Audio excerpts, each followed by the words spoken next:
We just read Genesis chapter 4 verse 11. He said to Cain,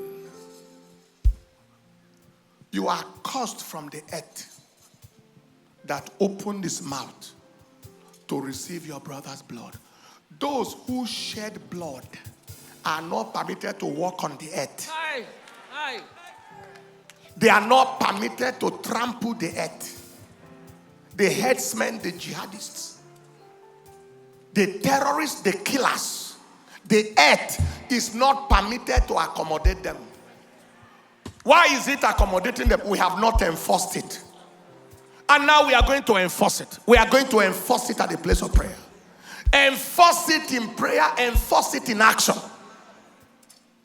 When I ministered that Sunday before, I actually looked at the full text of the speech of the DGSSS. When he said, I said, oh, I wish I had listened to it before I even came up. He was very direct and very blunt. He said, people should rise up, rally, and defend themselves. He said, consult us for necessary advice and authorizations. We are necessary. Hey. He said, those that are influential in various communities, join forces with your people to rescue your lands. Can anything be more direct than that? Maybe you think you are a big man. It doesn't bother you because you have house in Asokoro. You have house in Meta. The day may come where you will have no village to go to. And by the time they are through with your village, they will come for you in Abuja.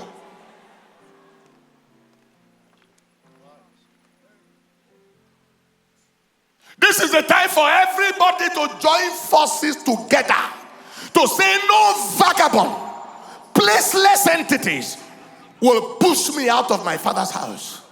Let them be pushed from place to place until they have nowhere to go and return back to anywhere they came from.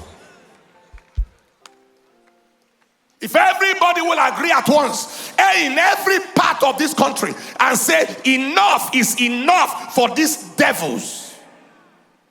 A man called me yesterday to tell me about how he has gotten his appointment. And he told me, do you remember what you told me? Because he labored for a place.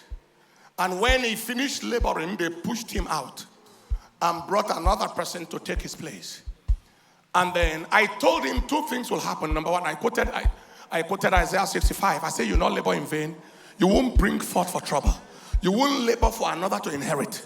I said, so number two things will happen. The person who did that to you will be disgraced out of that office. And number two, you will return back and take your place. He said, you didn't remember what you said? I said, he told me, I said, okay, I remember now. He said, that is all happened. I am saying now that Nigeria shall be the graveyard, mass graveyard of these killers and these demons and their sponsors and those who send them. Nigeria shall be their mass graveyard. Anything that makes people run from their fatherland is a curse. Only a curse. The running of people from their land is what the Bible calls spewing out. The earth is spewing out. It's vomiting, it's releasing them. It's spewing out like. So they run to America to wash dead body. A professor of surgery or a professor of this or that becomes something else. I heard of some doctors driving Uber in Canada.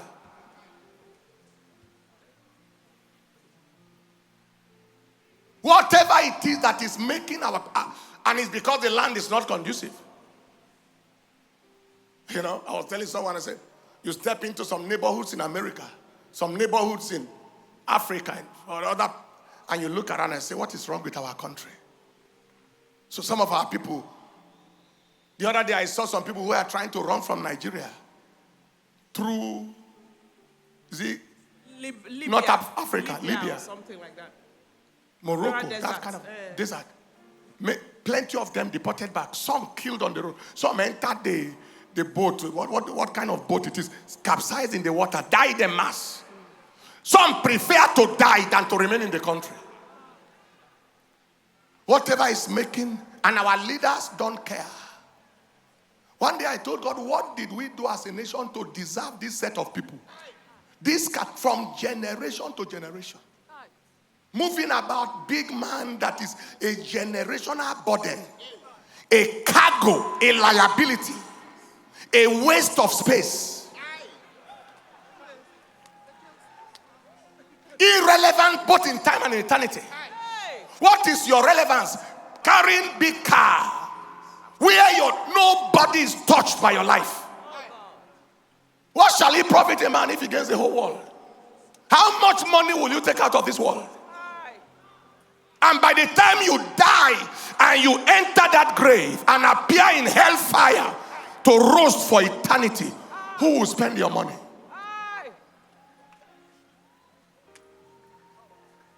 Constituency allowance, all is in the pocket. Security vote, all is in the pocket.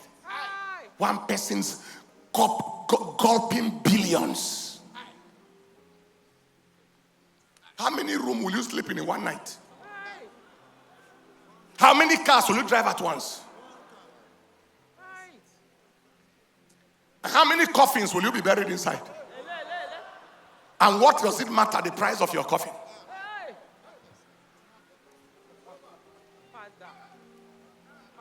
Just moving about us, sitting as a burden over whole nations, as a blanket of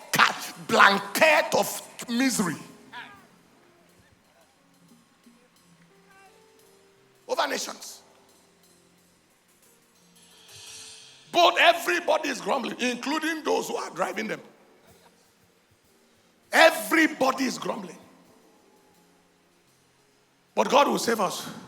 God will deliver us. Amen. God will deliver us from this generation of cargoes. He will deliver us. Amen. Burden, human weight, mobile disaster. Other parts of the world, they have natural disaster. Hurricane, volcano, tsunami. In Africa, majorly we don't have. The disaster we have are people, human beings. Leadership disaster.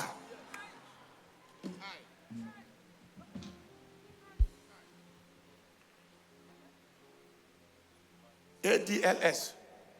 That's the disease. ADLS. Acquired Disastrous Leadership Syndrome. ADSS. It's acquired because it came. We're not born with it. No.